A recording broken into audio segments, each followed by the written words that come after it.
न्यायपालिका ने जो है अच्छा किया, उनको न्याय मिला, थोड़ा देर से मिला, लेकिन हम लोग उस न्याय को स्वागत करते हैं।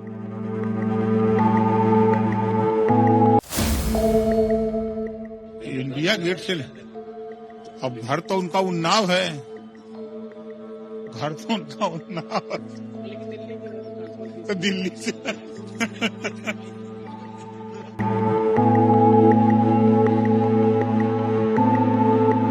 लेकिन न्यायालय के आदेश है तो उसका सबको सम्मान करना ही है और सबका ध्यान रखना चाहिए। हमको ज्यादा कुछ सोच समझ के ही न्यायालय उसमें किया होगा।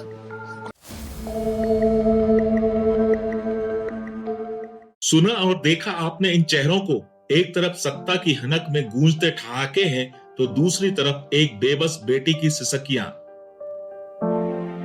एक तरफ गुनहगारों के लिए न्याय की खुशी है तो दूसरी तरफ इंसाफ के लिए फिर से शुरू हुई एक खौफनाक जंग। आखिर ये कैसी सरकार है जहां बेटी के आंसू से ज्यादा अपराधी की रिहाई पर जश्न मनाया जा रहा है। इंडिया गेट से अब घर तो उनका उन्नाव है, घर तो उनका उन्नाव है, तो दिल्ली से मिलिए योगी सरकार के मर्यादा पुरुषोत्तम मंत्री दयाशंकर सिंह से। जी हां, मर्यादा पुरुषोत्तम उन्नाव की बेटी के गुनहगार कुलदीप सेंगर को कोर्ट से क्या राहत मिली। मंत्री जी का चेहरा जैसे दिवाली के दिए की तरह खिल उठा। कहते हैं देर से ही सही न्याय मिला। लेकिन न्यायालय के आदेश है तो उसका सबको सम्मान करना ही है और सबका ध्यान रखना चाहिए। हमको ज्यादा कुछ सोच समझ के ही न्यायालय उसमें किया होगा। वाह मंत्री जी, बलात्कारी के लिए आपके मुंह से कितना शोभा दे रहा है। जिस कुलदीप सेंगर को अदालत ने आजीवन कारावास दिया वो आपके लिए मजलूम हो गया। कल आपकी ही सरकार के मंत्री राजभर जी दांत चिया रहे थे, आज आप बेशर्मी की चादर ओढ़कर मैदान में आ गए। क्या यही है आपका राम राज्य जहां रक्षक ही भक्षकों के वकील बन गए हैं? न्यायपालिका ने जो है अच्छा किया, उनको न्याय मिला, थोड़ा देर से मिला, लेकिन हम लोग उस न्याय को स्वागत करते हैं। यही बयानवीर मंत्री 4 दिन पहले ड्रग्स माफियाओं पर अखिलेश यादव को नैतिकता का पाठ पढ़ा रहे थे। कह रहे थे सपा अपराधियों को संरक्षण देती है। अरे मंत्री जी, दूसरों के घर के शीशे गिरने से पहले जरा अपने गिरेबान में झांकिए। अखिलेश तो विपक्ष में है, जवाब तो आप दीजिए कि क्या एक सजायाफ्ता अपराधी के पक्ष में खड़े होना सरकारी संरक्षण नहीं है? अपराधियों पर बुलडोजर सिर्फ जाति और पार्टी देखकर चलता है क्या? या फिर सेंगर आपकी पार्टी का है इसलिए वो पाप मुक्त हो गया? देखिए, बीजेपी सरकार ने तो उन लोगों को जेल भेज दी और उन पर प्रभावी जो है कार्रवाई कर रही है।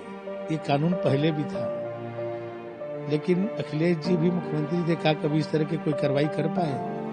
ये योगी जी के ही नेतृत्व में इस तरह के लोगों के ऊपर कार्रवाई होती है।